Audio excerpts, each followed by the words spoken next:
D'abord la démonstration du théorème. Démonstration, la rédaction. Maintenant, on peut refaire la démonstration le cas k égale à 1. Si k égale à 1, alors, bon, là je vais dire qu'il est clair que U est une homothétie. Mais en fait, c'est pas clair. Il faut l'écrire, mais vu qu'on l'a écrit, on l'a écrit là. Voilà, le petit calcul, lambda x plus lambda y, tu refais le même calcul pour la k, lambda x moins lambda x plus y, tu prends x et y qui sont libres, et tu trouves lambda x égale lambda y. Voilà. Donc tu trouves une homothétie. U est une homothétie. Montrons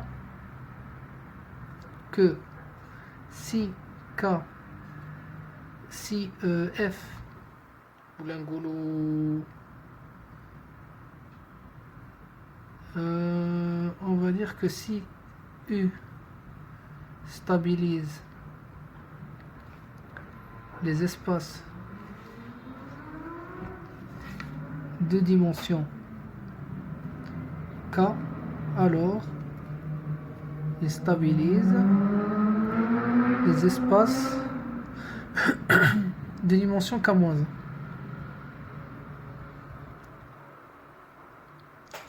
Il faut le montrer. Soit H un espace de dimension K-1.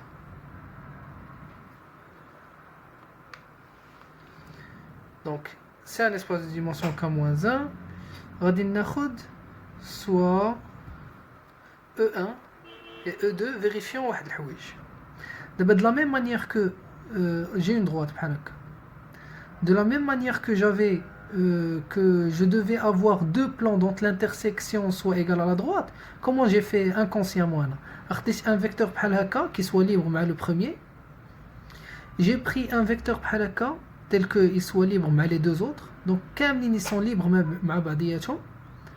Et j'ai pris le vecteur ديال la droite et ديال le premier vecteur, ou le vecteur ديال la droite ou le deuxième vecteur. J'ai eu alors des espaces qui sont de dimension plus grande. J'ai eu un plan هنايا et un plan بحال هكا orthogonal, où j'ai pu avoir que l'intersection de la droite.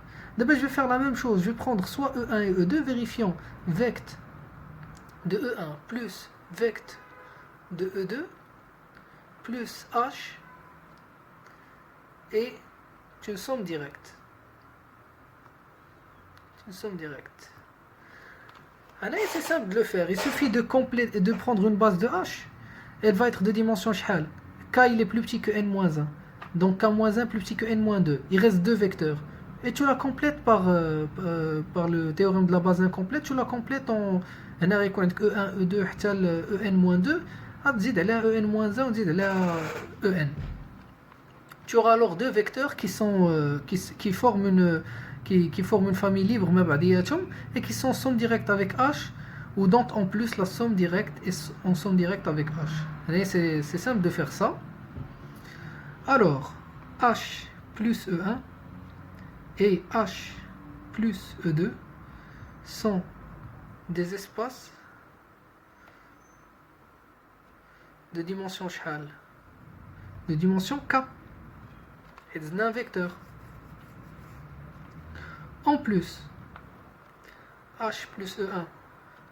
Ah, d'abord j'écris H plus E1, mais en fait c'est vecteur de E1. C'est vecteur de E1. H plus vecteur de E1 et inter H plus vecteur de E2 est égal à H. Et là aussi c'est très clair, on a H et l'intersection des deux espaces vectoriels, l'intersection dialogue. Il suffit de mais moi je l'écris directement que l'intersection de ces deux espaces vectoriels c'est H. Une fois que tu as montré que l'intersection de ces deux espaces vectoriels c'est H, tu prends un élément soit x appartenant à H, U de x appartient à H plus vecteur de E1.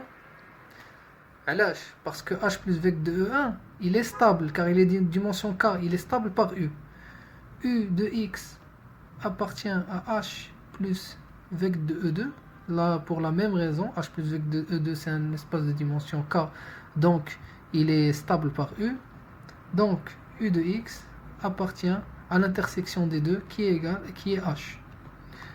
Donc, si la conclusion de tout ça, c'est que si U stabilise les EV de dimension K, il stabilise les espaces de dimension K-1 pour K supérieur ou égal à 2 et aussi K inférieur ou égal à N-1. Donc, voilà, une fois que tu as montré ça, U stabilise nanana. Donc pour compléter la démonstration, il faudrait faire le K égal à 1 ici. Et de dire par récurrence descendante, U stabilise les espaces de dimension 1. Ça aussi, ça s'appelle la descente finie, parce que c'est pas vraiment une récurrence, une limite. Les espaces de dimension U stabilisent les espaces de dimension 1, U est donc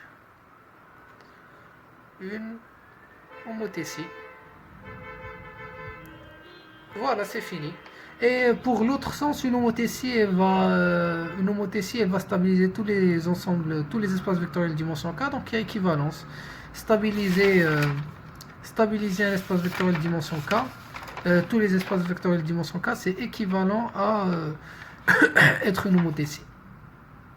Ça oui, c'est bon, shukran, al-mutabaa.